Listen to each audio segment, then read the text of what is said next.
We're live We did it. with Tim Stiefler. This is part 2. Part 2. Yeah. What was part 1? Part 1 was the last time. On my YouTube page, I marked it as part 1. You did? I did, yeah. Because you were like, I want to sign back up, and I'll have more time next time. And I was like, okay, Yeah, we'll just mark I it. listened to some of it, and we were. Yeah, it was interesting. Do you see that documentary that guy came out with? I did. I ended up watching it. Dude, it was so good. I was like, it had nothing to do with it being me. I was just like, this is just so well made. Yeah. And he went so deep. Like the fact that he found that Hans Kim podcast, and yeah, he clearly watched our entire podcast. Just everything he had. Yeah. No, it's kind of cool, though, because he did a good job. And it wasn't, like, weird. It was like, oh, okay, it's just a guy with good research. Really good research, really well made. It seems like those video essay things have just gotten like super popular where like, but it was funny because he did this deep analysis. He understood what I did more than I understood what I did. Yeah. He like explained it. He's like, this is way? how Tim, I mean, so like the thing that I didn't figure out, but I did was, and it's so true. And like, I think it is, it's mostly, 90% of it is, if not more, is an interview. Yeah. And like, the minute doesn't matter. And I think like, that's not something I like consciously thought of. I was just like, oh, I'm going to just go on and be Timmy No Brakes and stay in character and see what happens. Sort of. Yeah. And then these like moments of like I didn't really have a plan, but they were just like moments from the only plan I had was if I got the big joke book, I was going to smack it out of the air and be like, I don't write. Right. And then it went well. And so it just felt rude to fucking do that. So I kind of just like let it, like one thing people can't see is like he threw it perfectly to me. Yeah. And I just didn't catch it. Right. People are like, oh man, he like missed the throw. And it's like, no, he fucking threw it right to me. You just were like, And I was like, what is this? And then I pick it up and just threw it. But the plan was, I was going to smack it out of the air and scream, I can't write. Yeah. And then, so that was like the only thing. And then there were these like, like the 18-year-old thing is a bit I do. Right. The 2 months wasn't a thing I've ever Was done. that natural? Because I've never seen you do that one, but that one ended up, I think, being the funniest moment. That was like the one. 2 months. Yeah, that's never been done. And I think just the timing of it worked perfectly. When we both said 2 months at the same time, that was great. I had no plan to ask for like a golden ticket. I didn't know if or when I was going to do the comb move, but I've done that before. The what move?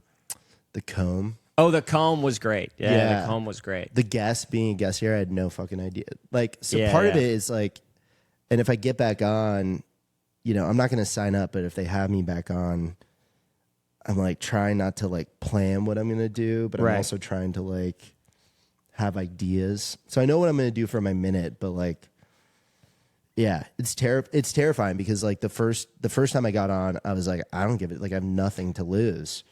The big question I have, that day when they released it, how fucking crazy was the next week? It was crazy, man. Like your phone, everything. How fucking bananas. I read, like, not YouTube, but like I read every comment, every post. Like I'm there looking at it, and I'm trying to like, sort of in my head, I was just trying to like anticipate when Reddit was going to turn, and Reddit is like pretty much fully turned at this point. And I haven't nothing's changed. Like I haven't done anything like bad, I think, since then. But right. Reddit is just such a toxic place that like they'll just like arbitrarily just be like, oh, there's too many posts about this guy. He fucking sucks. Yeah. Yeah. And that was like I did David Lucas's podcast, and that was like the one I was like, do you have any advice? He's just like, be ready for everybody to turn in 6 months, and I'm like, it's gonna happen way sooner than that.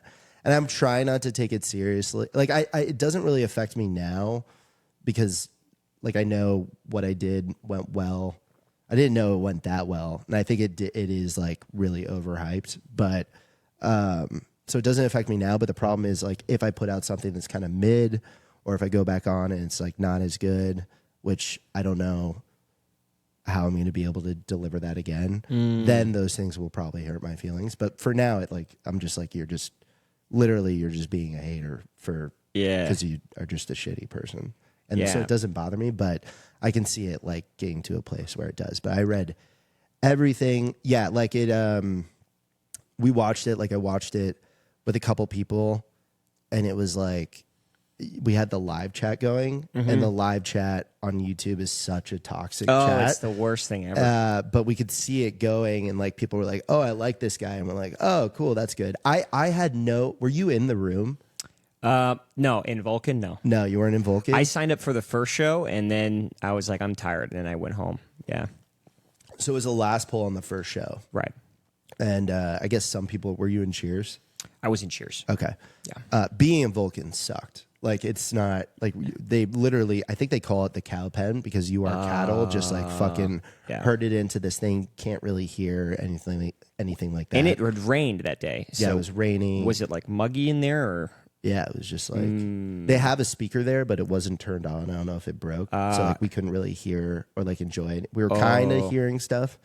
Because and some people were saying that's probably what amplified your performance was the fact that everybody else was so not doing good. Yeah, there were a series of like I don't believe in God, but like this is the closest probably I've been to being like there just too many perfect things happened.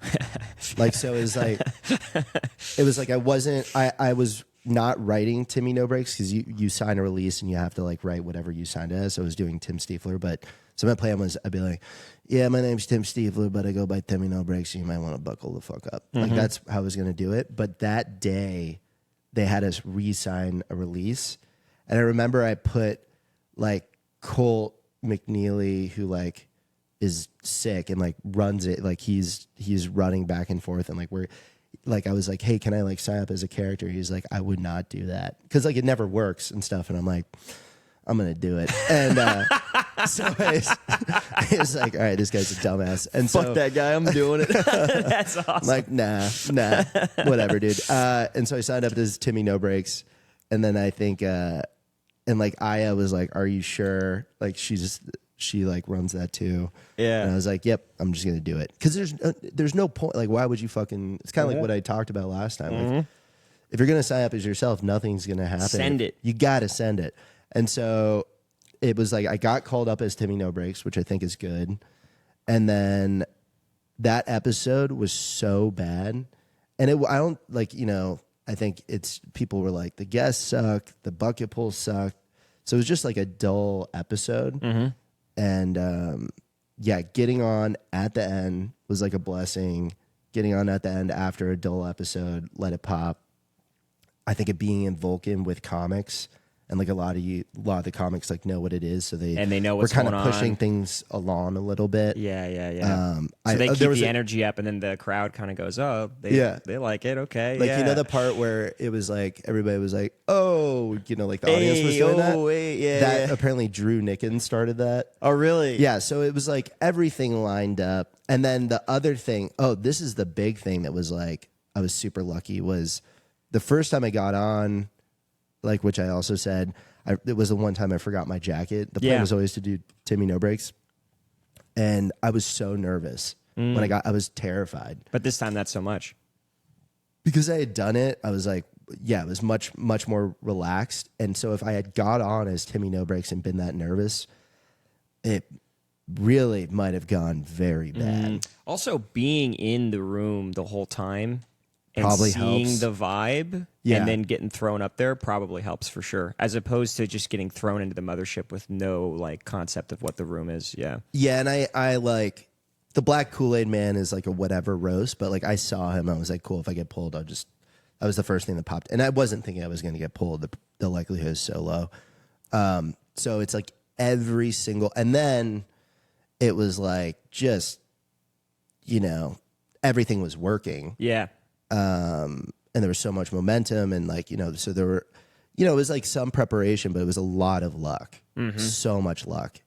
Oh no, that was it. I think you got to give yourself some credit though. It was definitely some luck, but I mean, you've been setting that character up for a while. Right. Yeah. So I mean, so that helps. You kind of knew, like, if this happens, this, because you've been doing that so many times that you kind of already know what what to expect, right? Yeah, I guess I didn't really think, because he always, that's the other thing. You can like prepare a bit. Like For if the you questions. watch what he does, Yeah. he always asks how long you've been doing it. What else? Yeah, that's like the one thing. Where you're from. Where you from. Yeah, I didn't really think about that stuff though. Right. So it was like very in the moment, which I think helped and stuff too. But yeah, I mean, it happened.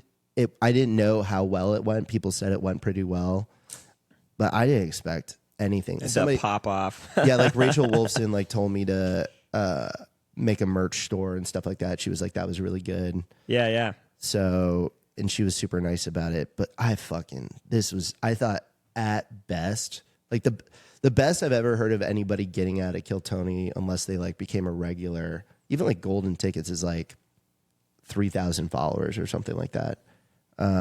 So like this is the last thing I fucking You popped expected. off to like what, 30,000 or something? I think I'm at like 42 and I was at like 11ish.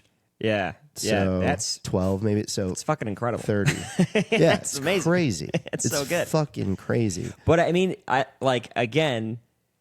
think it has to do with your preparation helped a lot, but also like the room kind of wanting something to happen. Right. And then also throwing the book. And then even Tony said it, like a man of the people. People were like, this is the people's comedian here. Yeah, That's what started happening. Yeah. One of my favorite things was like watching it back in the moment. I don't know. I just lucked out. I was just in a space of like not really caring. Mm-hmm. I think by the end I was like, okay, this has gone really well. I want to get the fuck out of here. I don't want to fuck this up. But he wanted to hate it so bad. He wanted to. That's and the what audience, was so cool. It was like about Gladiator. It was like he had to be like, he wanted to go like that, and he had to be like that. And he's like, even at the end, he's like, we need to wash away the memory of Timmy No Brakes. Yes. And the audience was like, what are you talking about? They were like, fuck you. Yeah. Bring And him then- back up here. and then it buried William Montgomery, and then he was like, all right, well, I guess I just have to be like good. So that was really funny. That is so the Gladiator is the perfect I description know. of that. That's exactly how it felt. That is the perfect description. So another big question: do you regret asking for the golden ticket?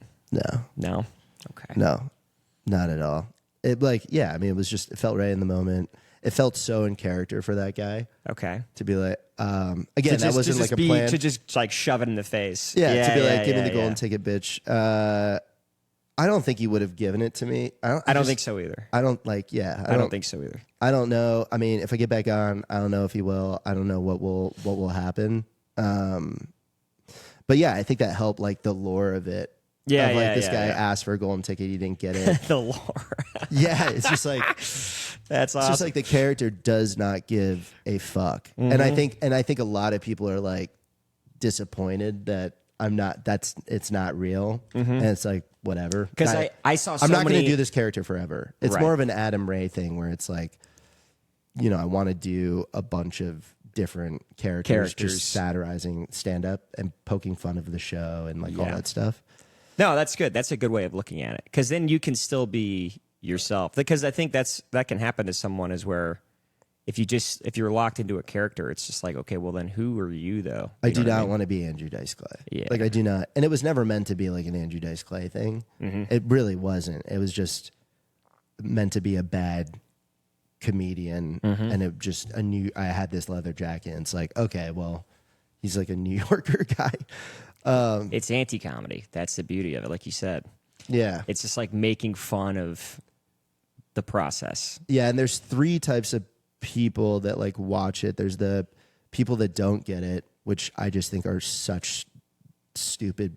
It feels very obvious what's going on. It's like a guy who's yelling at people for not laughing at a punchline that just so clearly isn't a punchline. Yeah. But some people don't get it, and those are just like, whatever, I don't really care. Yeah. Then there's people that get it and just don't like it, and then there's people that get it and really like it, and I think that will always be the case. But they were it was so funny. There were like people that were like, that was Ari Maddie. The Adam Ray costumes were getting really good. Stuff like that. But the people that were like, this is Ari Maddie, People think it was like a rigged bucket pull. It absolutely wasn't. I really don't think. Maybe they do it a little bit, but or maybe they like if they see a really interesting name and it's a dull episode, they like set it to They'll the side. set something up. Maybe Yeah. it's hard to know. I but have a feeling like ever since the ShamWow guy, I was like, that's got to be some kind of setup. Like, was that a fake bucket pull, or yeah. was that a bucket pull? Yeah, I think they called it a bucket pull, right? I could be wrong. Yeah. So now I'm going to take it back. But I'm pretty sure I saw him in there, and I'm pretty sure he was a bucket pull. But he might have just been friends with Ari. Now that I'm thinking of Ari Shafir. Yeah, I don't remember it. But yeah, I mean that sort of stuff. Like they'll just have like a weird name on some episodes. Mm-hmm. Like there was this one woman named I Am X that I remember. Yeah. She was nuts. But you know that's like a weird name, and like I think it was entertaining. Was it good? Like her stand up? Yeah. No. Nah. Sorry if you're watching this, but I think you know. But they took a swing. And Yeah, they're they just took a like, swing. Just Mad someone, respect. Yeah. Yeah. But yeah. That's cool. So since then, so then that first week, explosions, probably crazy DMs. Yeah, there's a bit that I have on like pretty buried where like it's the joke is there's an audience plant that has the a girl. script. The girl that stands up and she's like, "You were actually the best one that I've Yeah. seen." That one. And the joke is I'm trying to like make it not seem like a plant. Right. But we're both reading scripts. It's so obvious. Right. And like she says, I had my real number in there because it was like, yeah, nobody's gonna actually. Oh shit! So I've gotten like texts. There was one random phone call and I picked it up and it was like some guy like, "Is this Timmy No Brakes?" And I'm like, "Oh fuck! I really wish I didn't pick this up." And so that was like a little awkward. And like at first, yeah. So I've gotten. I didn't expect that at all. So that's been kind of funny and interesting and weird. That's crazy. Right. Yeah. People from your past reaching out. Yeah. Random people from my past. People, like some people I guess I went to college with. There was one girl that was like, that hit me up that was like, "Yeah, I used to order coffee from you." And you know, I don't know. Jesus, like, yeah. And then yeah, like a couple people, like some like old friend, like people I remember, people I don't remember. But yeah, I mean, like overall, it's been super positive. The problem that I've had, and I think probably other people have had, but I'm just like a very neurotic person already, and I put so much pressure on myself now. Every time I go up that I'm like not having fun. So it's like, I've had to like, I'm like nervous on stage again. Yeah. It's a little depressing, but like, I'm like, I think that's probably a good thing though. Because you broke through to another like tier, I would say. And if you broke through, that means, yeah, there's going to be a little bit of jitter, but then you'll get used to that, and then you'll be used to being in that tier. yeah, That's probably a good thing. yeah. I'm hoping that happens sooner rather than later because I'm fucking over it. Yeah. But like I did an open mic, like at that open mic that I saw you at, Yeah. the Creek. I still want to do open mics. Like I still want to do everything. Yeah. But I was like so nervous to go on stage. I was nervous on stage. I've never felt like. I mean, you've seen me. Like I don't give a fuck. You don't care. Yeah. But now, I care even a then, lot. it didn't seem like you cared that much. Yeah. Well, so I'm just trying to disguise it. Yeah. And then the other challenge is like doing a character like Timmy No Brakes is the opposite of that. He's like he's a delusionally confident guy, and if I go on stage and I'm like not. You know, that's like a hard place. It's a hard place. A hard place to be. Have you been? So I saw you do some other characters. Have you just trying to do some other stuff too to try to warm up into? Yeah. So kind of what I've been doing is like, because I've never done more than 20 minutes, and I did more than 20 minutes for the first time. I produced a show at East Austin, so I gave myself 25 minutes to run it because then I was doing 25, 27, 20, like something around there. I did Timmy No Brakes at Sunset. I saw that. How'd that go? That was yesterday. Right? It went better than I thought it went. That's good. Like ticket sales were great. Like we got like almost 90, which is first Sunday at 7 at Sunset. It was very good. Yeah. So that's great. There were like comics there, that, friends and stuff. It was good to see you there. Totally kidding. Totally, yeah, thanks, dude. Hey, come on your great for podcast. You can't show up for like a 25 minutes. No, I'm totally kidding. But there were some comics there supporting, which is cool. So that was like very cool, and I was super grateful for that. Yeah. But again, it was like it's hard for me to have fun on stage, and I guess I'm just gonna have to work through this new thing. Yeah.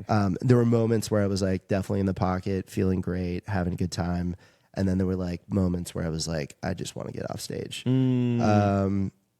I'm just having to deal with that. But it definitely went better than I thought, and I think a lot of the time I can be delusional about something that like goes better than I think, which is kind of a like mental state that I try and then you put like watch myself the in. footage and you're going like, oh, what the hell?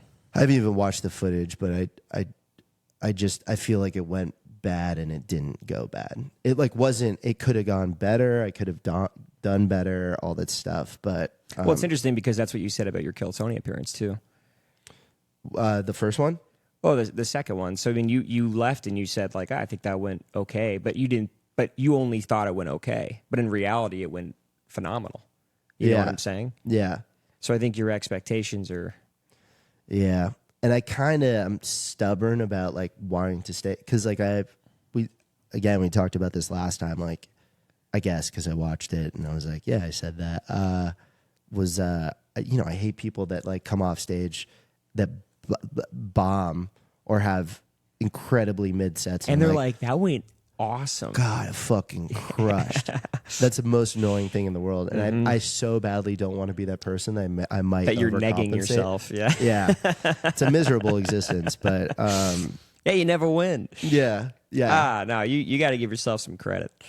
Thanks, I'm man. sure it's good. So on the Sunset Strip show, when you're doing like Timmy No Brakes now, are you able to do some of the same stuff that you've done in the past, or are you like done a whole new act within that character? Yeah, so the set is, and this was kind of what I was doing for 10 minutes, and what I did was I just, because I've like had stuff that like has worked, and I'm like, cool, that's figured out. I'd like do these two bits with scripts. One is the audience plan. One's this like long, crazy, like fucking script where I bring somebody on stage and it's nuts. But those two things were like working, and so I set that to the side and I never did them again. And so I brought those back, and then the set is I come out as Timmy, and then I do an impression of a generic white guy, and generic white guy is me. My jokes are still like really weird and like, like it's not really straightforward stuff. But You do the ad man read? I do that then.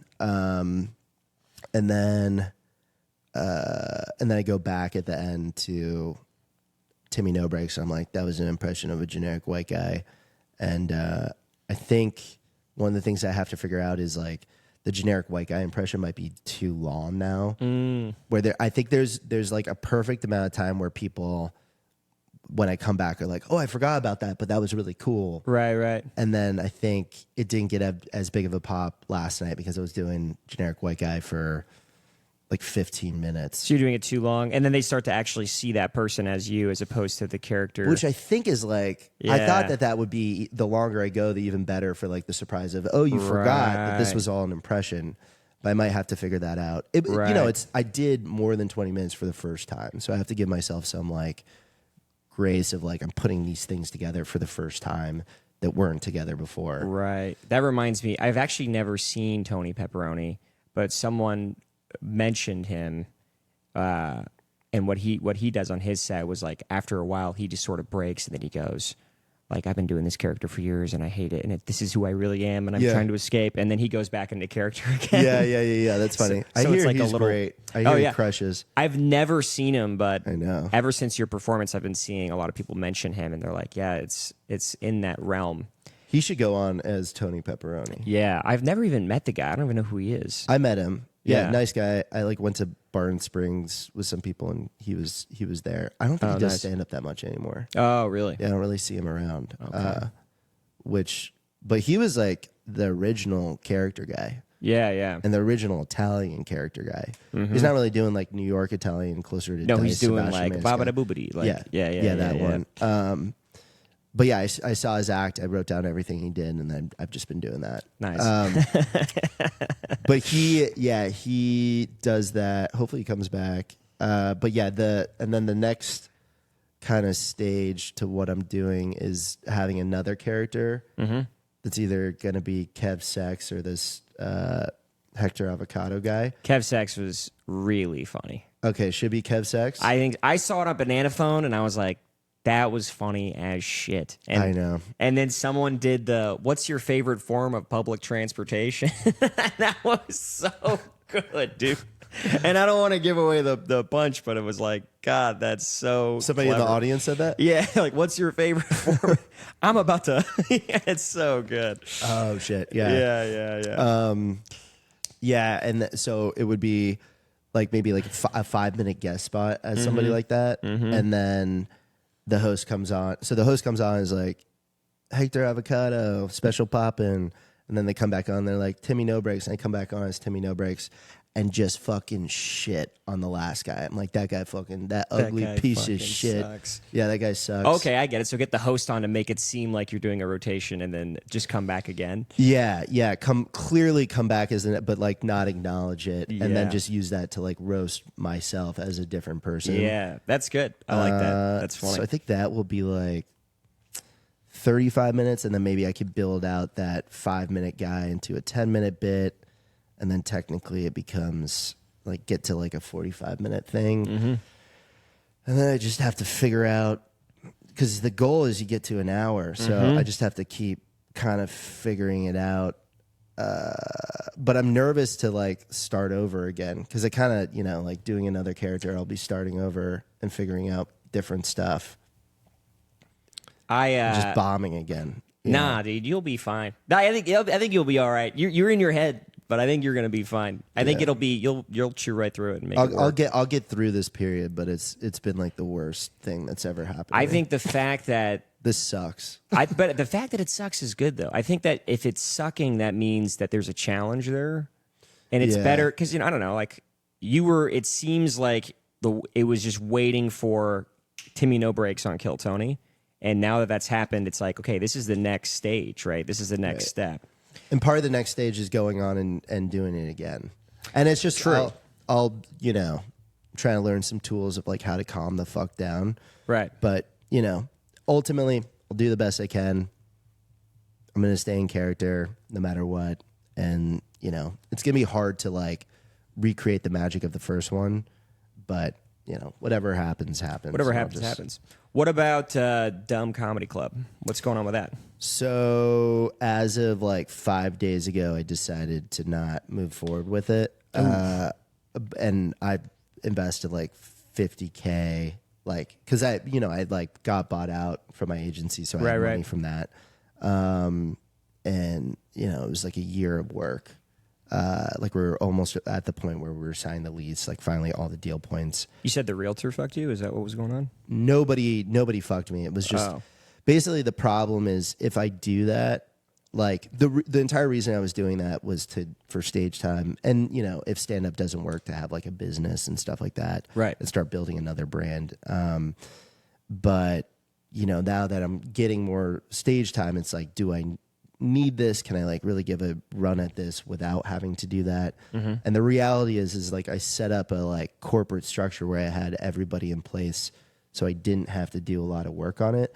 But like at least for the first year, it would have been a nightmare, and like all that stuff. So I don't know what your financial situation is, but I'm looking for somebody to like just take it over and do everything, and just like have it. So you have a piece of real estate and everything for it already? Yeah. So like the place is there, the owner's on board. The deal is there's going to be like a revenue share that they get, and they cover all the upfront costs. But like, it's definitely going to be capital intensive to have like be able to cover the operating costs and still, like furnishing it and shit like that. So it's like, it's got to be somebody like who has money. Yeah. But yeah, so that if I find somebody to do that, it will still happen, and it will just be somebody else doing everything, or it won't. But I'm cool with that, and I honestly think it was like even if like none of this happened, it still would have probably been a bad decision to do it. You think so? Yeah, because it just would have. It would have taken all my time. Yeah, like it wasn't. yeah. It's not like, like East Austin and Black Rabbit are like awesome for what they are. They're kill boxes but really really low overhead. No bar. Mine was gonna have a bar. Like my operating expenses were gonna be like at least $80K a month. And that's like so far from what East Austin is doing. Yeah. And so it was just like a totally different business and different business model, and just like so many other moving parts. And then just like me being like, if I do something, I wanted like, I need to do it all in, because I feel like it's a reflection of me. So I wanted everything to be perfect. Right. It just was, I probably would all I would be able to do is just like be exhausted, go up and do spots at my own club, not really work on stuff on the side, not have any life and stuff like that. I feel like I have no life right now. Yeah. Like I just. What's a day in the life of Tim? So last night I did. I had this Timmy No Brakes and Friends thing, and then I went out with like some of the people that went there. I'm not drinking right now. Oh, I'm really? not smoking. Yeah, How long have you gone? It's been like a couple weeks at least, probably. Okay. Which sucks. Like not drinking kind of can suck. Yeah. But so like we went out for like an hour and a half. Honestly, I wasn't feeling that great because it was just focused on how things went and the things I wasn't happy with. So I was like having a hard time, like really like enjoying the kicking loses connection, but it's back. Boom. Perfect. So I did that, and then I got home at like fucking 11:30. Took my dog for a walk. Really should have gone to sleep, but I really wanted to see this movie. Threw on the Meta Quest. Which movie?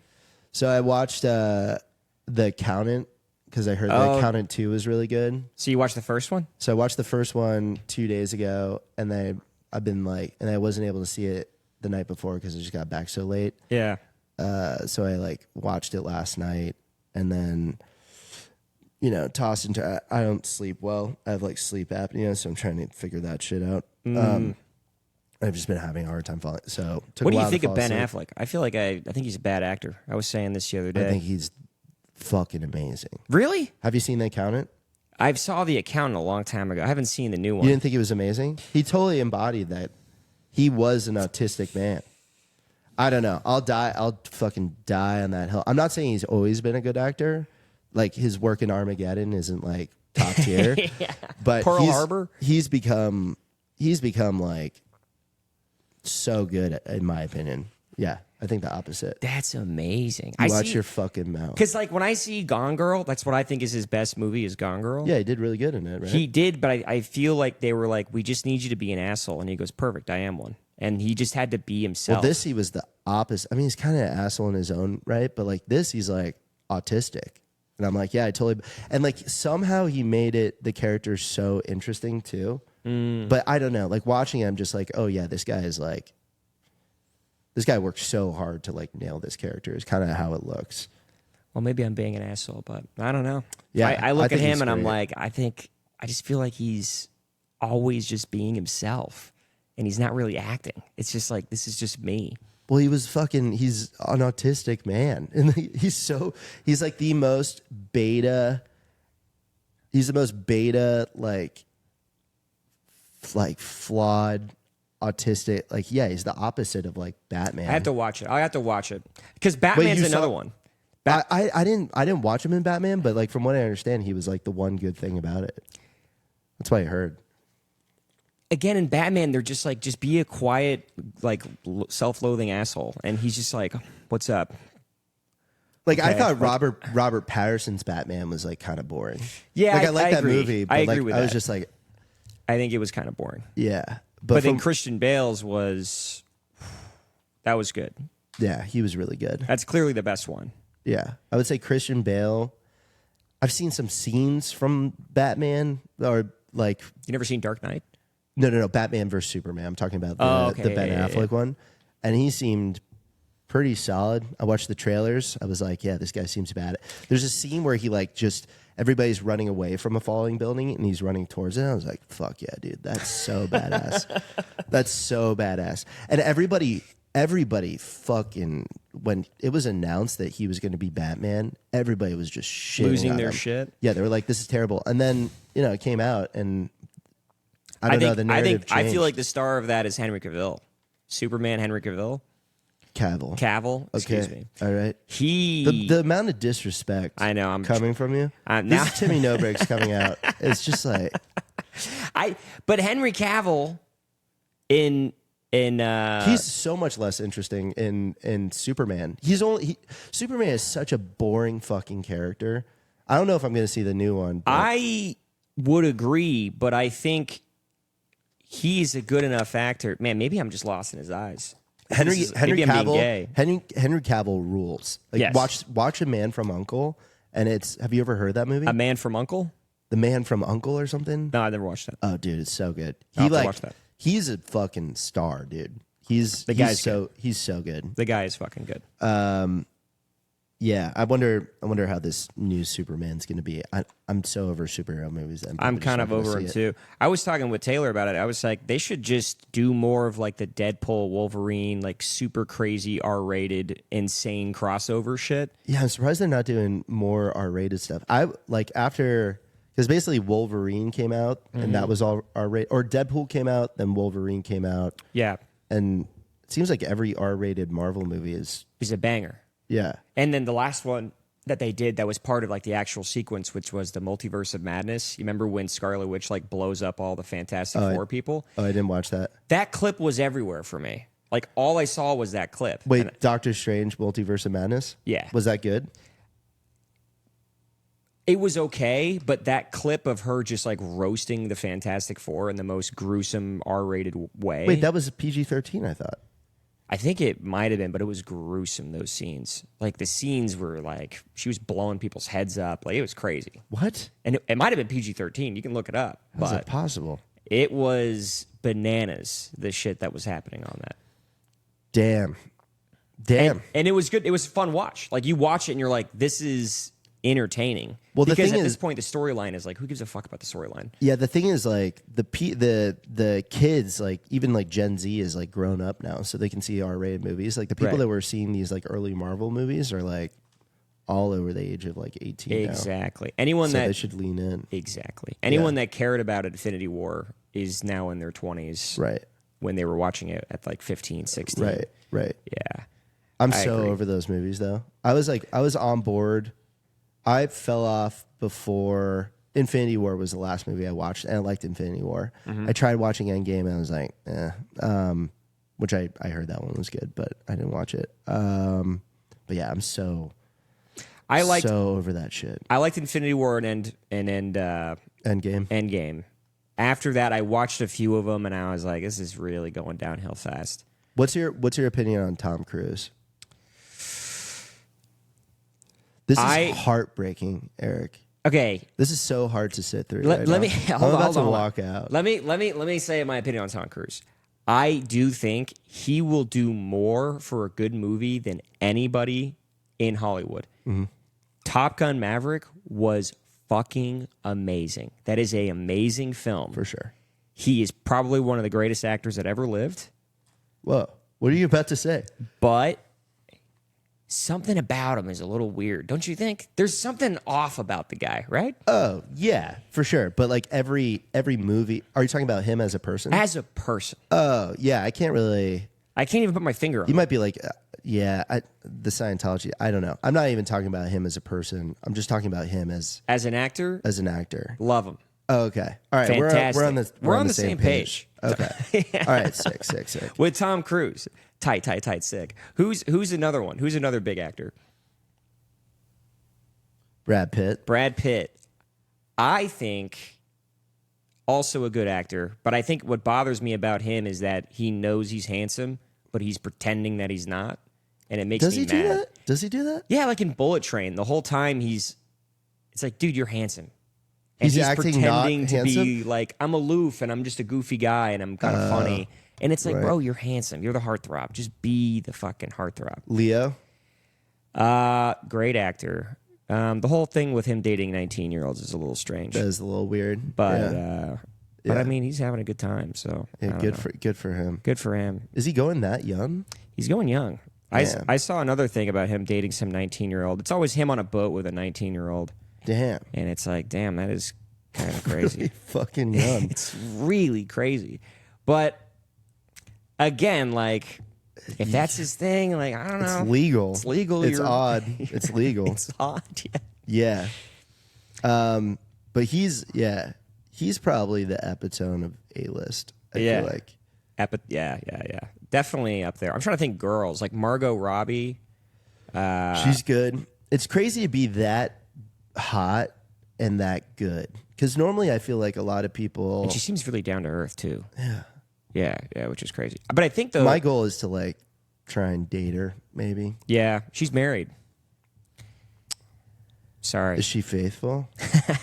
Dude, Hopefully not. I don't know. You know who mine is Anya Taylor-Joy. Anya Taylor-Joy is great. Yeah. Yeah, she's not mine. No? I'm trying to think of who mine is. My friends think she looks like a bug. She does kind of look... She looks like an alien a little bit. Yeah, she's got eyes that are like... She's very talented. Very talented. Did you like the new Mad Max? Furiosa? Yeah, it was good. Yeah, that was good. I thought it was not as good. Really? Yeah. Maybe I need to watch it again. There are definitely It was people... a different type of movie. Yeah. There are definitely people who were like, this movie so fun. And I was like, Yeah. it was good. Right. But I'm also incredibly biased because She's your girl. that's my girl. That's Yeah. your girl. The reason that movie underperformed 100% is because she was the main character and not Tom Hardy. For real. Like, I am convinced that movie would have crushed if it was another Tom Hardy movie. I agree. He hasn't been in anything lately. He's in that, like, new show that everybody's freaking out about, Mobland. Mobland. Oh, he's doing that same character he was doing before? The British guy? Yeah, probably. It's like a Guy Ritchie show. Yeah. He Yeah. looks like he would be in every Guy Ritchie movie. Right. I had another one I was thinking of. What do you think of Chris Pratt?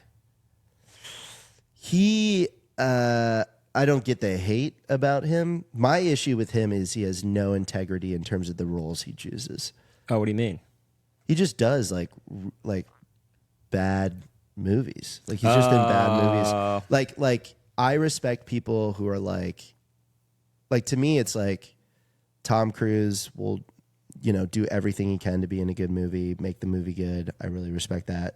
Leo, Brad Pitt and stuff. Like I would rather be a less successful actor that like says no to stuff. It's like Kevin Hart. Kevin Hart's just like totally That's cool. crazy what getting Kevin Hart's doing. Yeah. his payday and being in shitty movies. I would completely fucking agree. hate that. I just don't want to be in anything bad. Yeah. Or The Rock is another one. Yeah, he's 100%. They'll just do like for somebody to like put the movie like Rampage in front of you, which is like that video game, and I'm sure it was just like it was just like a whatever movie. Or Borderlands. Oh yeah, That movie like tanked. And you have to like you read a script and you're like, this is the script, and you have to know this is not going to be good based on the script. Yeah. And they throw like some crazy amount of money. That's like one of the reasons. I don't know if you've ever read Matthew McConaughey's autobiography. It's actually pretty good. I've not. Green Light. He basically he was going down that path, and then he's like, "This I can't sucks." think of a real. He got like $30 million offer or something like that to do That's right. a romantic comedy, Right. And he just turned it down to do this like artsy movie. Yeah. And it worked out for him. I remember seeing him talk about this on like something, and he was saying, "I just was constantly being casted as the lead male in every romance movie, like How to Lose a Guy in 10 Days, Failure to Launch, shit like that." Honestly, those movies are good though. But even Family Guy made fun of him. Have you seen the Family Guy clip? Nah. Where they're like, "How much money do they pay you to fucking take your shirt off on that TV show?" Yeah. And he's like, "Nah, man, I'm just a good guy. I'm having fun." And they're like, "You suck donkey ass, dude." Yeah. I also get like I can empathize with like somebody like Gerard Butler, you know, like he's probably not making like $30 million a movie and stuff like that, but like he has a family, he needs to like, you know, say yes to maybe more stuff. If you're fucking Kevin Hart, why do you need... Kevin Hart doesn't need to do it. He doesn't need to do it. It's like, why are you comfortable with that? And what that tells me is either A, he's really spending a lot of money fast. I bet he is. Or B, he just sort of likes doing it. But I think it's A. Yeah, he can do like good. He can. Fucking, if I was him, I'd be like, find me an indie filmmaker. I'm going to take like so many acting classes. And I'm going to try and like do a film that makes me. I mean, or it's also comedies are probably pretty hard because there aren't a lot of comedies being made, and I think one of the hardest things in the world is making like a good comedy. I think so too. I think the last like good stint of comedies we had was like the Seth Rogen era. Yeah, those were just, my God, every one of them were so good. Pineapple Express and all that. Yeah, it was the Rogen Apatow, and then Apatow's fallen off. Like I'm a big Pete Davidson guy. I really like him. Really? Yeah, I mean, it's like that's interesting. I liked when it was like a seemingly normal guy with tons of faults, just blew the fuck up. Got Ariana Grande, which she's probably my number one. Really? Yeah. Even still after Wicked? I didn't even see Wicked. She's just like, not because it was bad. Hot. She just looks like a skeleton now. Does she? Yeah, she looks pretty thin. I can pull it up. No. I think I've seen the picture actually. Oh, okay. Yeah, I thought you it were was, like, don't. I thought that was like a doctored photo. I thought that somebody. Really? I thought that was the thing. Somebody, is that real? It's real, dude. Oh, that's bad. Yeah, it's bad. It's real. That's like anorexia. Yeah, it's bad. Damn. I don't know what happened. I think it was because of that movie or something. She just went all out. She pulled like a Heath Ledger or something, but she needed to be skinny for Wicked?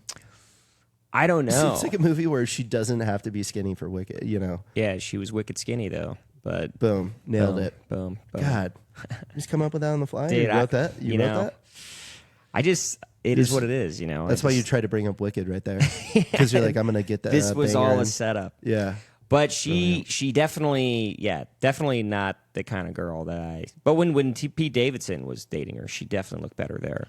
For sure. Yeah. I totally. I don't understand how every celebrity with that much attention doesn't go insane. I've gotten like I'm not famous at all. Right. Like I have 40,000, but like even like and again like mostly positive. Right. Even just like this, even like getting positivity.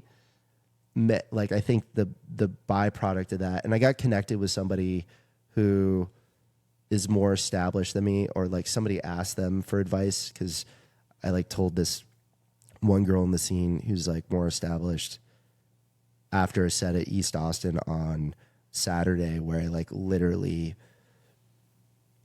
probably the closest thing to a panic attack that I've ever had on stage. Oh, really? Because I went up and I was like, cool, I'm going to just try and like riff. Because like I'm like, that was like something I used to be super comfortable doing. Just crap. My material was so bad that I would just do crowd work. And it always went better than doing material and stuff, which is partially because my material sucked. But so I went up to try and do that and ended up doing some material. And it just like the crowd work that I ended with was like, where are you from? And I was like, yeah, so why'd you move to Austin? I moved here for no income tax. And I like totally lost. I was doing it as Timmy No Brakes to see if I could find anything new. And I totally lost the acts. I just fucking, and then they lit me and I got off immediately. Oh, wow. I filmed it. It was the hardest watch. But dude, again, things like that, that's going to happen. That's going to happen, you know? Yeah. People talk about like, you know, seeing Shane Gillis and being like, hey, kind of bombed. Like that I know. happen. And you have to be like that. You have to be okay with that. Yeah. But like, I understand people. I'm like, how at least when even like a little bit of it happens, how do you deal with the discomfort of like feeling like, oh, well, these people are expecting something good if they recognize me and I just fucking. I think like the fame thing, it's also time on court. Like I don't think Tom Cruise even feels that way anymore because he's been famous for fucking 30 years. You know I think anything, you could get used to anything. I Yeah. totally agree with that. I'm just trying to get used to like just this anxiety that I feel now. Yeah. I'm going to get some more water real quick. Okay, I'll just fuck myself. Nah. Hey, leave this on the pod. So, yeah, the first time I was raped. Sorry. See, this is what happens when I riff now. I just I talk about getting... That reminds me of that Bobby Lee clip when he's like, one time, like every day it's summer. Have you seen that clip? When he's on a podcast with Brian Callahan, and he's like, I once got sexually molested by a mentally challenged guy. And they all start laughing, and he's like, don't laugh. He's like, I'm going to say it again, and this time don't laugh. You never seen this? Oh, man. Was it a bit? I think it was a bit. I'm pretty sure. But then every time he brings it up again, he adds a little bit of different information. So he's like, all right, I'm going to say it again. Don't laugh. And he goes, I was brutally molested. And then they're all like, oh, man. And then the last time he goes, every day for summer. And then they all just start dying laughing. That rules. Yeah, I was raped repeatedly. Every day. Terrible. Yeah. You grew up, you said you grew up in California, right? San Diego. San Diego. Yeah. That's where I started stand-up, too. Like, I was in New York. I was in all these places that were perfect for stand-up. Like, New York, I didn't do stand-up. I did improv, but... no stand-up. And then the first time I did stand-up, I lived here for Why Austin. improv? What draws someone to improv first? For me, it was like not because I had done plays in high school and I hated memorizing lines. I hated doing the same thing over and over again, and I wanted to do something in comedy. So I think that's what drew me to it. Kind of got you there. Yeah. I feel like improv is a huge piece of like the whole thing now. Like with Kill Tony, a lot of it is improv. For sure. And then like crowd work, all that stuff, that's all improv. So I feel like that's actually a massive chunk that a lot of people are missing. Yeah, I think it does help. It also, like, for me, at least when I was at least used to, like, just made me comfortable being on stage from the get-go, kind of, and then doing crazy shit. Because that's why I would do like an improv. People were like, "You're the wild card." I would fuck up scenes for sure because it would just come on and be like insane. I would just come on. I remember like I was taking classes at UCB and I came on for some like one time I was just like, "I am a gay Japanese businessman," and then like another time, and then I did that, and like the teacher was like. Started to give me notes and she was like whatever, and then like the next scene I was like I just come on as an ant and I'm like get on the chopper, and I'm like an ant just getting on a helicopter, and she's just like, and she started to give me notes and she's like fuck it, I would just do crazy I would just do crazy shit, and the note I kept getting, and the reason I didn't have any success in improv, I never got like on a house team at it, like I never went anywhere really because they kept giving, and I think the main reason was they would always give me the notes. He's gonna keep saying he's a gay Japanese business. Yeah. They were like, you got to be yourself, dude. You got to sometimes be you. Right. And I'd be like, and I would try and do it. I'd be like, this is not fun at all. This is so boring. So even back then, I was just like, God, being me is like, he's a bummer. It's just like, I don't know. It's like, cool. I want to go up and I want to be like, oh man, fucking. The Olive Garden is crazy. I was there on a date. Oh my God. So many breadsticks. Like, trying to think of like jokes that are like good points about the world. I'm like, ugh, who cares? So is that kind of the thing that you have to get, like you said, a house? So it's like a group. I kind of imagine like one of those quartets, like those a cappella quartets. You just get like a little, like a group of guys. It's like doing a cappella for sure.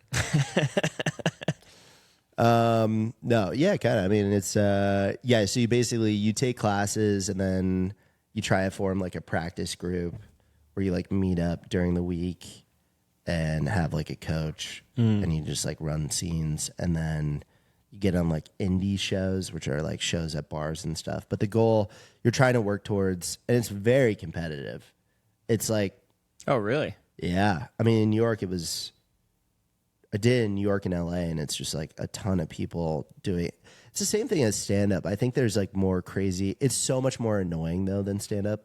Stand up, the people are so much cooler, and there's also people that suck, but like there's just so many like cool people that do stand up. Yeah. And there's so many just lame. What's like end game for improv? What does that look like? End game, I guess, is like getting on SNL, getting an agent, and like, I mean, a lot of commercial work. I'll just see a teacher I have, and they'll pop up in like a Super Bowl commercial or something like that, and that's, I guess, a huge win. Oh wow! Getting on like a Damn, TV I wonder what you show. get paid for that. Be on a Super Bowl commercial. Like when I was doing when I was at UCB, one of the guys on a house team, like a good house team, was Connor O'Malley, if you know him. Jordan Klepper was on his house team. So you have like, it's like another pathway to just, I don't know, get on a show or something like that. But I think stand up, like improv, somehow they got away with it. They don't pay you ever. It was just, even if you're on like a house team and like people are buying, they just do not pay you. So it's just for the love of the game. So stand up, there's like, it feels like you can make a good living doing stand up. Well, like, I mean, it's like almost impossible to pull that off. But like, Casey Rocket, Christina Mariani, these people that when I moved here and started doing it were like, doing well locally, but like weren't making a living doing stand up. They were still door guys and then I think Casey for sure is definitely going to clear at least $1 million this year just for how much he's on the road. I think if I had a guess, like he hasn't told me anything. But I had like no like Cam Patterson. Oh yeah, dude, Cam Patterson. I think a year ago he got on Kill Tony. Maybe he's probably. I know Ari Mahdi got on a year ago. I think Cam was probably a little longer. Oh yeah, then Cam was. Ari was a year ago? I'm pretty sure because I remember when I went up, it was about a year ago, and he had just started doing it like maybe like 2 months before. So it was probably about a year ago. Okay, so Cam maybe is like 2 years then. Yeah, Cam might be about 2. Closer to that. But he was like, he came here. I don't know if he had a job or whatever. But yeah, all these people, it's cool. It's very cool to see people that like have not made it that you think are funny, and now they've made it. They're there, and by there I mean like headlining. It's pretty reassuring too, because it kind of tells you like, I know what's good. You know what I mean? Yeah, like and fuck like theaters or whatever. Maybe you get to that point, or arenas or whatever. But to me, it's like if you can sell out a weekend at comedy clubs, you've totally made it. 100% make it. If that's like the ceiling that I have, like I'm like totally cool, because you're making a good living. You'll get other stuff as well. You have merch, like you're crushing it. Have you been offered to do shows outside Austin? Like, have you been traveling around? Yeah, I've done nothing like a decent amount. Like, so Houston, I'm going to Houston twice. Once is on Sunday, this coming Sunday. It's called Laughing Gas. I think it's at a gas station. I don't know, but it's not like a comedy club. And then I'm doing Riot, but that's like a showcase show. So I guess I'm headlining this Laughing Gas thing. I don't know how many people are going to be there or whatever. I might have a shot at, I haven't done this yet, but I might have a shot at like doing the B room at a club, but I don't know. I have no idea like if I can move tickets and stuff like that. And they gave you the secret show after the Kill Tony appearance. So did someone reach out to you after? Yeah, Redman reached out. Oh, cool. Yeah, he was like, "Do you want to do this?" So after it came out, I think on Tuesday they have the regular show. So Hans Kim reached out to me, and I did that. And then, yeah, that was crazy because you like walk in the green room at Vulcan, and it's like Hans, David Lucas, Uncle Laser, Ben Bankus, all these semi-local guys, but touring comedians that like are crushing it. Yeah, I think Ben Bankus is really funny. Yeah, he's very funny. Even some of his stuff that's like Canadian specific, I'm like, is he a Canada guy? Yeah, he's from Canada. Just doesn't give a fuck. There's such a power in just being like, I don't care. Yeah, dude, the I'm gonna shit say he says whatever is the so fuck funny. I want, and I do not care. Also, being funny. He did this great bit. I was fucking dying laughing. I saw it on my phone, and it was he was talking about how like whenever we have politicians go to like India and they wear turbans and they do like the whole thing, and he's like, but that never goes the other way. Like you'll never see like the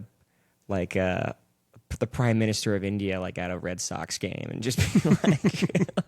It's like, dude, you got to wear the cap and you got to eat a hot dog, bro.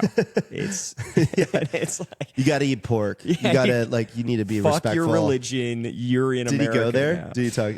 He I'll DM him. I'll be like, hey man, like just the idea to punch this up a little bit.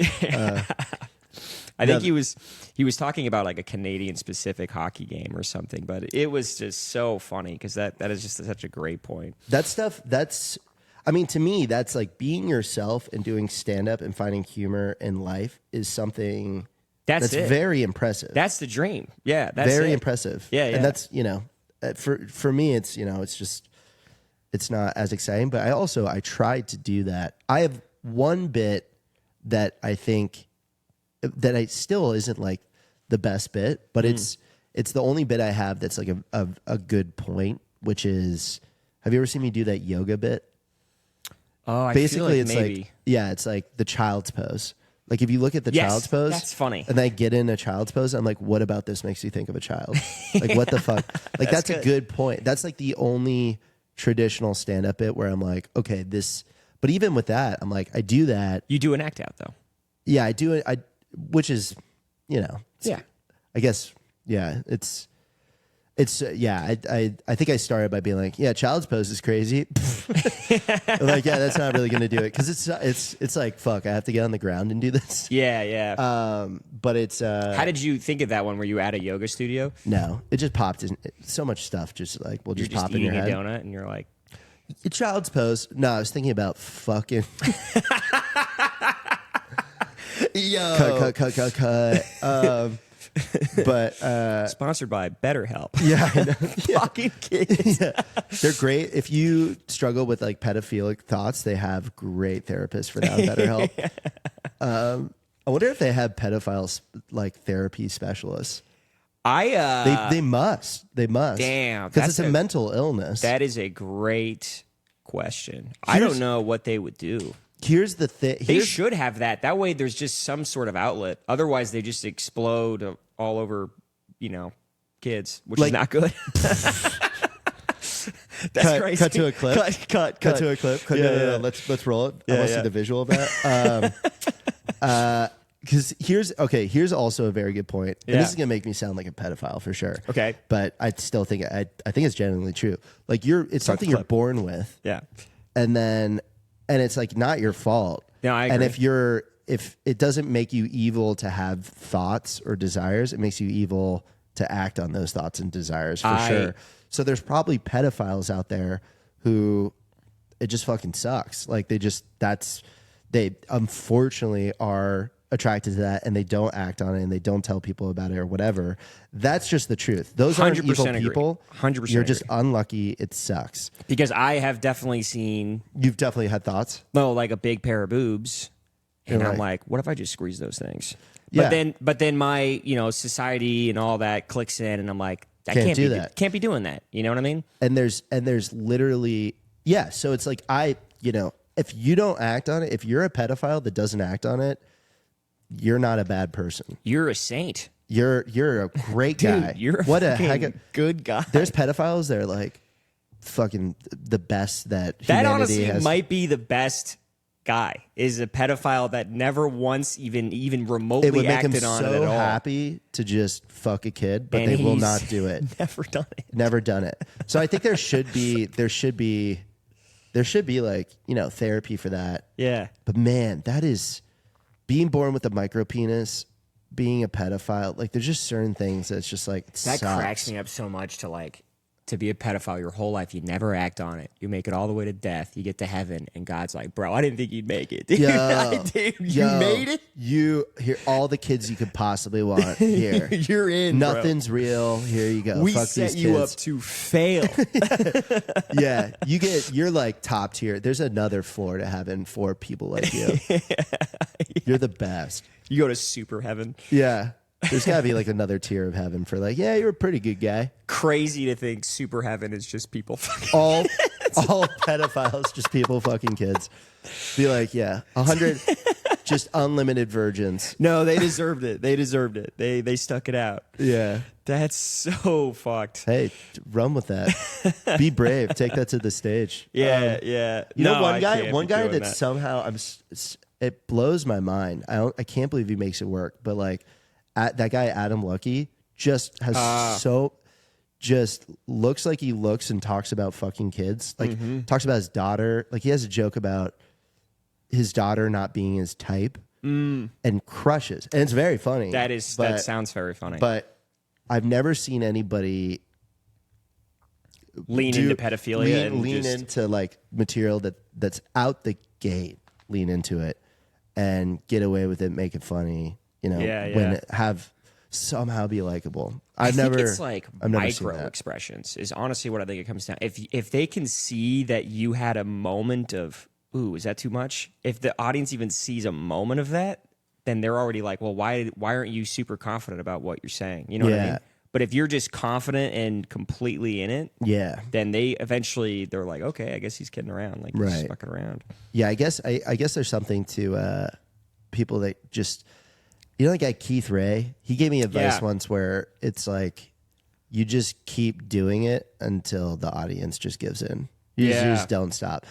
I don't know if that's always true, but there's got to be some level of truth to that. I think because I know I have this one joke, and I tell everybody this, and I feel like I don't shut the fuck up about this joke, but it like haunts my dreams, and it's about how since I've gotten a dog, the word walk is a lot like the N-word, and I've done this because I try to avoid it all the time. And I never want to say it. And then when people come over, I'm like, you can't be saying that. That's fucked up. Yeah. But if it's just you and me, like that's kind of the joke. Right. Finding the connection between those things. Yeah. And I think it's fun. And I've had people come up to me and be like, that is fucking amazing. Like, that's a great joke. Right. But then I've also had people come up to me and be like, that was probably really fucked up to say. Like, you shouldn't be saying that. It's really messed up. Because basically, there's one point where you're saying, you can't be saying the word walk around the dog. You're comparing a black guy to a dog. And I'm like, but it's a joke. Who says that? So I've had a couple people look at me and give me a name. No, I'm just kidding. It wasn't a comic. I'll say that. It was just an audience member that afterward was like, that was really fucked up and all that. Audience member came up to you? Mm-hmm. That's crazy. Oh, dude, this is okay. So the Monday Kill Tony came out, Riding High. Wednesday, I did the Lucky Duck feature set. Which is where you have to do 10 to 15 minutes. That's funny. I don't wish that on my worst enemy. Really? It was the worst. It was the worst. I mean, I've had the two worst experiences doing stand-up in the last 3 weeks. That was maybe the worst one, though. As soon as I started, I did Timmy No Brakes. As soon as I started, there was some hot girl like behind me singing at the bar. That's there. I've never seen anybody sit at the bar. And she's scoffing at everything. And then I just fucking did not do well with that. I was like, shut up, bitch. I was like, you look like a dumb slut. I just immediately fucking suck. And I mean, it's also, I'm not good at yet, like somebody being like, you're not funny and handling it, not letting that hurt my feelings. So I was kind of crashing out. And I did one joke where I haven't done this in a while. It's kind of a hacky joke, but it's like the hardest thing about growing up wealthy is that you're Jewish, and like you have the like growing up, I had this friend that was Jewish and blind, which was rough because he could not see, and then That's pretty good. yeah, I mean it's whatever, and I like go up, and so I have this terrible set. I can do 15 minutes. I do 10, immediately get off, and then go up to, like whoever's in the back or whatever. I'm like, yeah, that was crazy. And there's a girl there who was just like, that was so offensive. I said all this shit all this. I called this like A girl a blind dumb Jew slut. Nazi. Yeah, That's and she was just like, offensive? she was Jewish, and she was like, that's so offensive. And I'm like, what the fuck is going on? You couldn't be like, I am also Jewish. Yeah, and then like I didn't say that. Somebody else said that. He's like, he's Jewish. Oh. But even if I wasn't, it's just like, that's bad. I feel like that would just cross cancel the anger. That's the first time. That's the first time anybody's been like upset at me, but like vocalized it to me. I'm sure I've pissed people off before. So that was not a good night. But whatever. It was almost so over the top bad that like I was like whatever about it. Yeah. But yeah, that was rough. And I don't know what else I was saying. But Another time where someone was pissed. yeah, so I did Jeremy Jonas, like the Black Rabbit, the guy that owns the Black Rabbit, is a good comic, and he runs a show in New Braunfels, which is already like not really my target demo. And it was like Tom's. No, Tom's is great. I did Yeah. Tom's and like that was fine. But he runs a show that's like a restaurant, and there were 7 people there, and I started doing Timmy No Brakes. So, and I do this one joke. I've never had anybody like be offended by this joke, but it's because it's so preposterous. I'm like, you're out of here.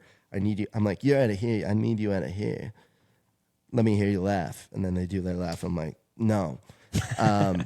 Here's what I want you to do. I want you to imagine that your family's up here, and I got a gun pointed at them.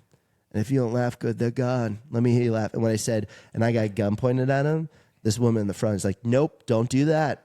And that fucking, I'm like, ma'am, I'm doing it. You're in my world. And I double down, and the audience Double down's awesome. Yeah, Okay. yeah, the audience is really loving that. And then he laughed good enough so I could be like, all right, they're safe this day. But that was like a turning point. And then, so I got out of Timmy No Brakes before I did everything I was going to. I had to do 20 minutes. I was supposed to do 20 minutes. Right. And then I go into like generic white guy, and I do the yoga bit, and they fucking hated that. Really? If people have kids, they hate that. Really? What the fuck? Yeah. And then It's I so got weird off. what people like get offended by. It's like that's a fucking funny joke, man. Whatever, dude. But it Were they older? I got out after 12 minutes. Oh. I've ended my set early for the first 2 times in the last 2 weeks. That's how like rough it's been. But anyway, so I that happened. But what was your question? Or are they older? Yeah, were they older?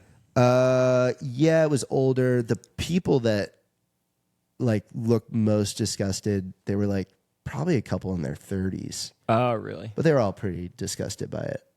I was just like, I'm just going to tank this show. But what I need to be able to do is I need to get comfortable bombing. I got comfortable bombing initially because all I was doing was bombing. And then when stuff started to go better, then if I had a mid-set, it was like, that was devastating. So I need to just tell myself I'm going to go up and bomb and then just suffer through it, but exposure therapy it. It's interesting the process you had to go through because you already had stage presence from improv. Is probably how it started, right? Stage presence with like shitty pun material. Okay, so then you had the presence, but it was just like the material was like, Yeah, I'd what never the written a fuck? joke in my life. Ah, that's interesting. That's interesting. And what happened was like, I took a class and did the class performance, and all my bits were weird bits, you know, which was, you know, cool. It wasn't really set up punchline stuff. And then I took the class again, and the teacher was like, this stuff is like, he tried to push me down a route of like doing traditional stand up, and I followed that. And then I just spent a year banging my head against a wall doing traditional stuff. And then I was like, and then I gave up on joke writing and started doing crowd work. Yeah. And that was going better. And then I started doing. What were some of the traditional stuff you were doing? What's a joke you got? I mean, that Nazi one. Yeah, I was doing. I was trying to. Oh, fuck, what was I doing? I mean, I don't even know if this is that traditional, but it fucking sucks. I was like, yeah, I looked like I was in a band called My Chemical Mazel Tov. You know, just fucking I chimed in with the haven't you people ever heard of? Cause in the goddamn Bible, what, you guys don't like Panic at the Passover? What do you guys like? Fallout Goy? And then Goy is good. yeah, so it's just like pun stuff. Yeah. But I think it's funnier, dude. It's like that with the character is so good though. If you blend it, it's like Maybe I should do it as a. Yeah, maybe I should do it. Well, Timmy No Brakes, like what I was trying to, like the two things I was like, I came up with most recently that I don't know how to do. Well, there's a couple things. One is, I think it would be funny if I do, man, growing up black is great, but it's also bad. You know, as a black man, you know, who's broke, it's kind of like being white and broke. You know, the only difference is they still don't like you. That was a cover of a Chris Rock joke. No, I didn't steal it. It's a fucking cover. Yeah. So that. And then, so I was going to try that out. And then, I had a joke similar to that I was trying to do for a while, and I also was like, I feel like inappropriate. I was saying, like, I think I'm more afraid of a white homeless guy than a black homeless guy, because a white homeless guy I had been assuming came from a good upbringing, but a black homeless guy, I'm assuming he didn't. So I'm trying to be better, and I'm trying to be more afraid of black homeless people now. That's funny. But I have to act afraid. Yeah. You know, like I have to be like, you know, like, and I'm not that good of an actor. Yeah. I was doing that one for a bit, and there were sometimes people looking at me like, what the fuck kind of backward-ass logic are you thinking of? I need to tell you about this bit. Yeah. I did, I was like I think it's sort of dumb that, like, as white people, we're, like, comfortable being like, or depending on the person, I guess, but, oh, hello. You know, like I'm an Asian guy, or like making fun of Jews, or like making fun of everything but black people. It's like black people, like we will not do a black accent. That's the line. Yeah. And I genuinely like don't think that's fair for that to be the case. I think we should be able to make fun of everybody. You know, black people can talk about white people, and it's like the slavery argument, like whatever. I'm just this is comedy. We should be able to make fun of anybody. Yeah. So the bit is, I'm like, you know, I say something like that, and I'm like, but I have a way to do it that's okay. And I reach into my backpack and I pull out a black puppet, the superhero black puppet. Oh, I see like, you do this. Oh, you talking about my black ass? And I'm like, who are you? And he's like, my name is Black Man, and my superpower is making it safe for white people to make fun of black people. I did the bit one time at an open mic, and there was a black girl that like was fucking pissed. Was it at Creek? I think I saw you do this. It was at Sunset. Maybe I did it again I think I only did it once, but maybe I did it again at Creek, and then I did it on one show, and it like kind of worked on the show actually pretty well. No, that's fucking funny. That is fucking funny. Maybe I should bring it back. You should bring that back, because it's perfect. It's like Jeff Dunham, but if all of his puppets were black. That's fucking funny. Okay, I'll bring that back. Because it's like you have to keep the authenticity of the puppet. Like you're putting on a show of a puppet, but you're doing a black voice. Yeah. It's fucking hilarious. Yeah. That's so good. And then I bought two puppets. Then I had this old guy, this old black guy puppet. So I go back in, and they come out, and I'm like, and I'm your dad. This isn't okay. What you doing, bitch? Yes, dude. That is good. I wonder if I could do it as Timmy. Should I do it as Timmy No Brakes or as Tim? If you had a puppet that was Timmy No Brakes and then you got like metal with it, that'd be kind of funny. Oh, if I was Tim and I got like a Timmy No Brakes? A Timmy No Brakes puppet with a jacket? That'd be kind of... Yeah. You could probably get a puppet maker to make that or something. Fucking, that would be... That's so funny when you like... Because I would just throw so many things against the wall, and the amount of shit I bought off Amazon and returned... Dude, I had a character that I was trying to do that like needed to just have funny sunglasses. I bought 25 different pairs of sunglasses, tried them all on, was like, I think these are the ones. Dude, I think puppets are actually a fantastic way, because you can do a voice, you can do an act, and it's like kind of like a shittiest form of comedy, so you're still in that like parody of comedy. Yeah. It's like the perfect realm for what you're doing. I think it's perfect. So I returned it. Oh shit. I have to pee real quick. Yeah, no worries. I'll be right back. Shit. need to check in for this. So I'm flying to supposed to fly to New York tomorrow for this like NBC audition.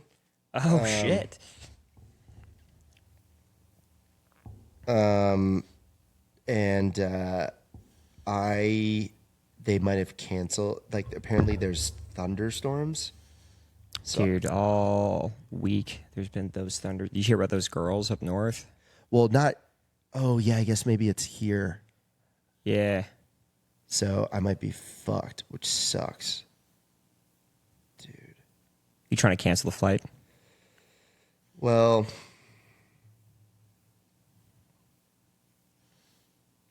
no. I'm just trying to see if they canceled the flight.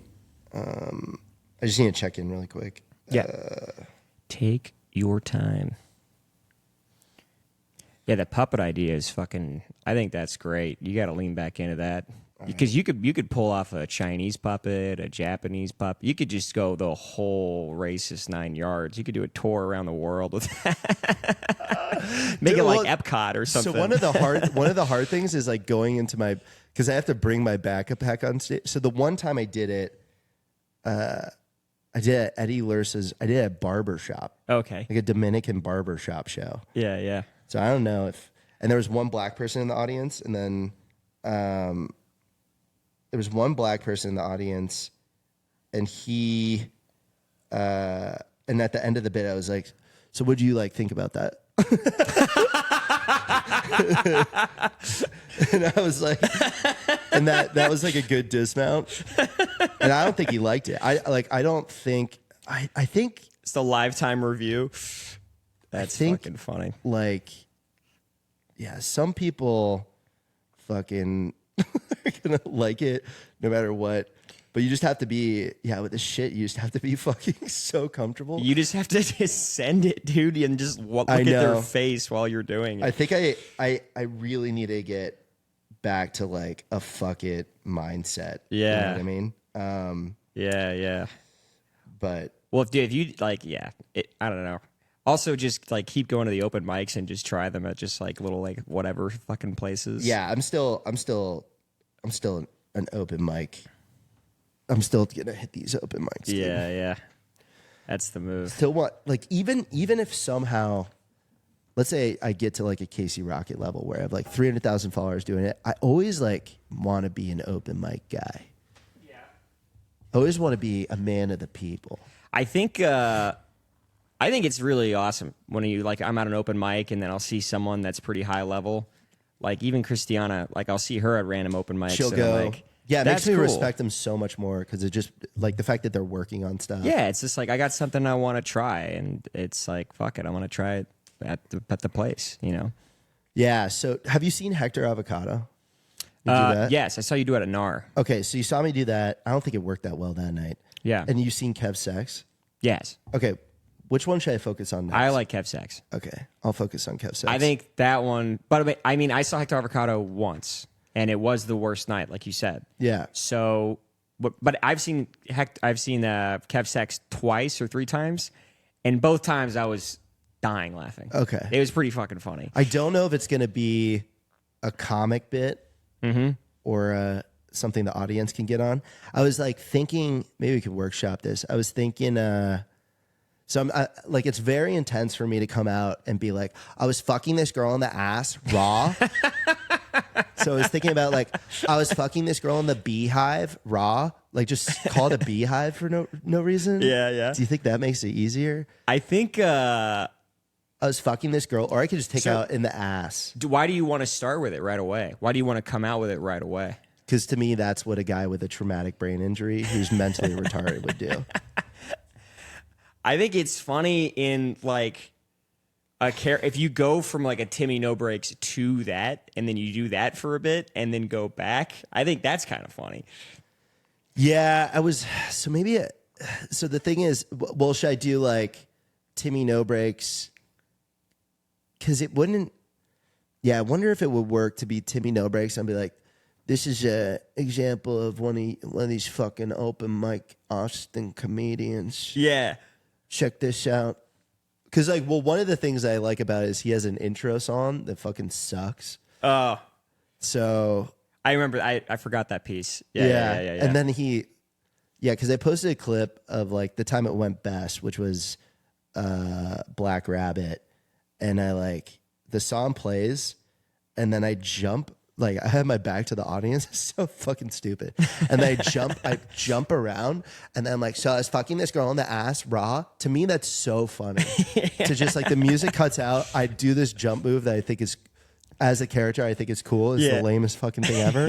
And I just say the most horrific, over the top thing. Yeah. It's so funny to me. But like, you gotta. I think that works too, and especially if you like it. But I think there are certain places where you'll do that and it probably won't land At all. But there are definitely going to be some situations where that's going to fucking like just completely hit. Yeah. But yeah. Yeah, maybe I say I was fucking this girl. So I was thinking about starting with, so I was fucking this Indian girl in the ass raw.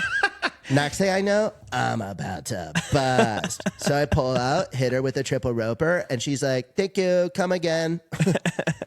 Man, why can't we say the N-word? And then just a hard. I have a traumatic brain injury. So here's the thing about being from Seattle. So have you done that like straight up and it just people are like, what the fuck is happening? Is that like the reaction? Well, the first time I did it at a fucking Friday. I did it like it's called Daywalkers. And this guy, Evan Lopez, who I really don't know that well, doesn't know me, did me. I was like, hey, I'm like working on this thing, and I had a lot of confidence in it. Right. And so he put me on a show, and I did it, and holy fuck, I had to bail out of it. It was not a big audience. It was East Austin. It was at 6 p.m. Yeah. And it was like older people, like these two older women. Yeah, old people would not like that. Yeah, I know. Yeah, they're not going to like that. And unfortunately, I can't control it. I think if it was my audience, maybe I could.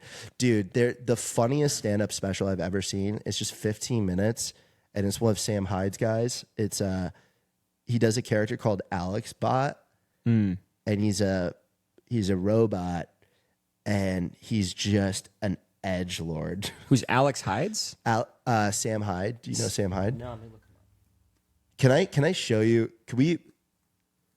No, go to, just type in, let's just watch this clip. Okay. I gotta get out of here. See, are you signing up for Mothership? Yeah, I am. What was Sam Hyde what? Just type in, go to YouTube and just type in Alex Bot.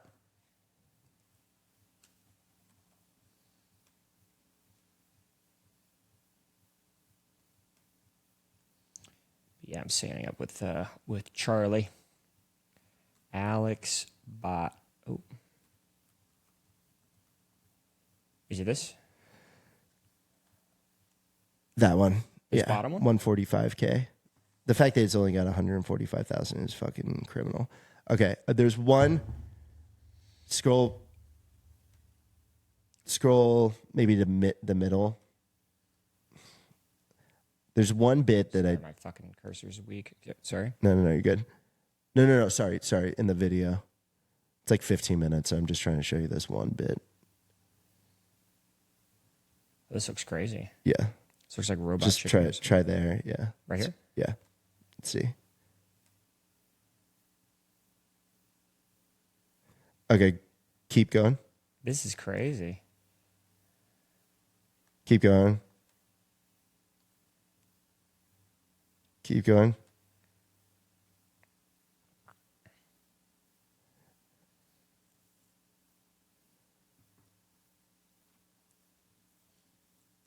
Damn, this is so different. Holy shit. Is this it? Oh, go back. Go back. Go back a little bit more. Go back a little bit more. All right, let's try. Let's see this.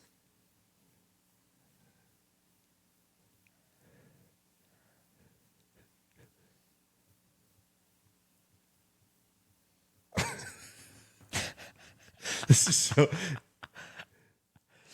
Imagine working this out. Yeah, dude, how do you?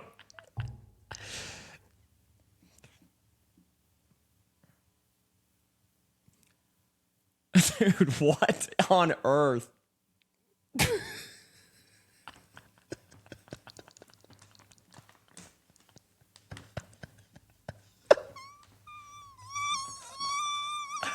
Oh my God, the worst ad ever. Oh my God, it's crazy. Holy shit. I was watching this once. I got a Sandy Hook Promise ad. It was crazy.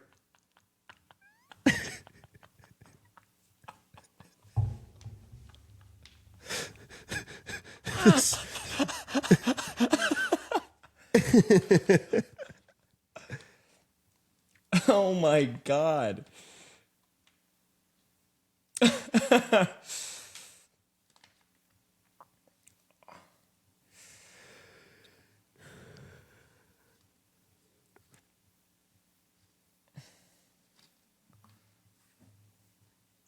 This is fucking bananas.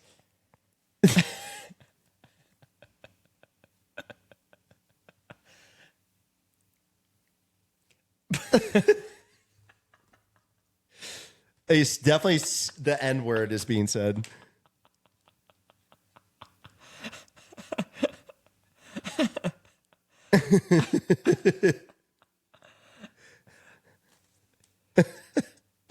Oh my God.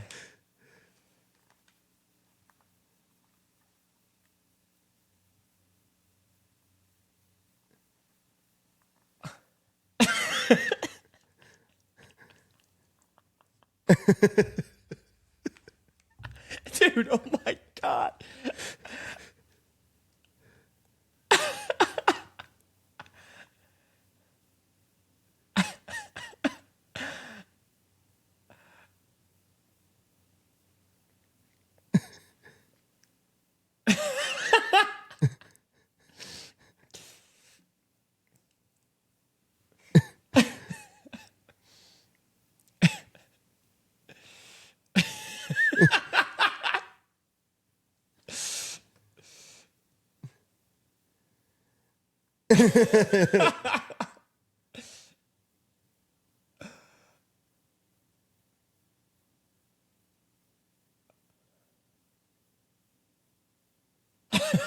Oh my God, dude. Holy shit.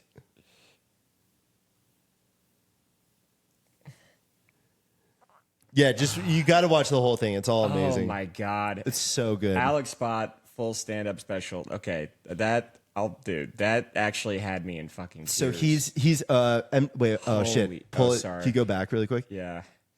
No, you're good. You're good. Holy shit, dude. That had me in fucking This- tears.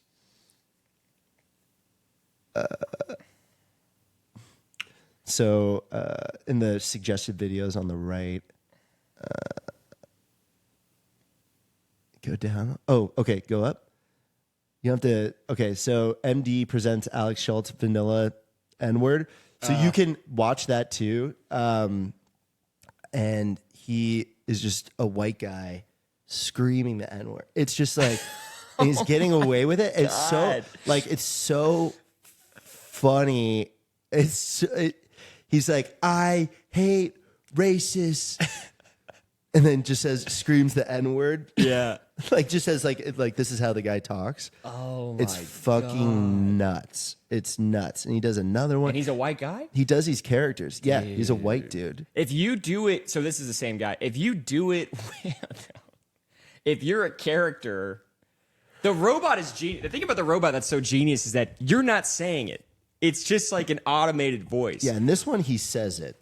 Oh, yeah. But Yeah. he's probably in a character is what you're saying. Yeah, right? he's in a character. Oh, that's so funny. In the lower left-hand corner, they put the Comedy Central logo. Do you see that? It's absolutely not Comedy Central. Yeah, that rules, dude. Oh, my God. Yeah, and you're kind of watching. You're like, oh my God, am I allowed to joke about this or laugh at this? But it's very well done. No, that is fucking. But that's the same thing with the puppet because at the puppet, The puppet is like, I'm a pussy for like being nervous about the puppet compared to that. it's interesting that you get nervous. It's funny to see where your line is. You know what I mean? Because everyone has a moment of like, I don't think I could do that on stage. Yeah, You I know? think maybe mine is further than Yours is definitely farther, for Yes, sure. for sure. Because Yeah. I look at you and I'm like, I could never do a character. Like, there's just no way. Like, if I try, even if I do like I could do like an accent for a little bit, but then I'm out. I'm out immediately. Yeah, it's really funny. Someone described it to me in like a really funny way where it's like, dude, what you're doing is like a 12-minute act out. That's a great way to describe so it. yeah. So they were talking about, I think it was this guy Luke Tuma, who's so fucking funny. He's like a headline. He's much more established, but he'll like do the Black Rabbit or whatever. Yeah. And like Roscoe's and stuff. But he was like, yeah, when I do an act out, if it's not working, I'm just like, fuck. Just But I bail. know, but like I'll stick with him, do it. But like act outs are normally like a minute tops. Right. And I like, if I'm doing it and it's not working, it's like I have to do it for fucking 12 minutes. Yeah. Yeah. That's a crazy place to live because you have to be super comfortable. Yeah. But And that's what sucks about being in this place where I'm not feeling as comfortable. So it's, I mean, I gotta, because like, you're living in that, yeah. I need to gotcha. be like a little bit nicer on myself because like it's like this is, you know, to do last night, like very cool experience with having that audience and like doing, you know, 27 minutes or whatever. But I've never done really more than 20 minutes. Right. And it's like, yeah, it makes sense that I'm like kind of freaking out a little bit. Yeah. But I just beat myself up. So that's, I don't know. Nah, It's dude. You're gonna power through. I think this, we'll like, get through it. like I was saying, like it's a phase, Mom. You know, but you'll get through. It's funny to see like what different people's lines are. I was talking to Serena Teal. You know, she was. It's funny. I was like, I feel like with comedy, everybody has their own superpower. Like everybody's comfortable doing different things. Like there's people who are really good with like long stories and people who are really good at just like quick punchlines, like quick little bite-sized stuff. But you got your own power. Like the character, that's a fucking power and people respect it. Man. Yeah. All right. But yeah, you gotta get out of I here. gotta get the fuck out. This is so fun, dude. I appreciate it. I love doing your pod. I appreciate it, man. Give me some of that. Nice. I'm out. Peace.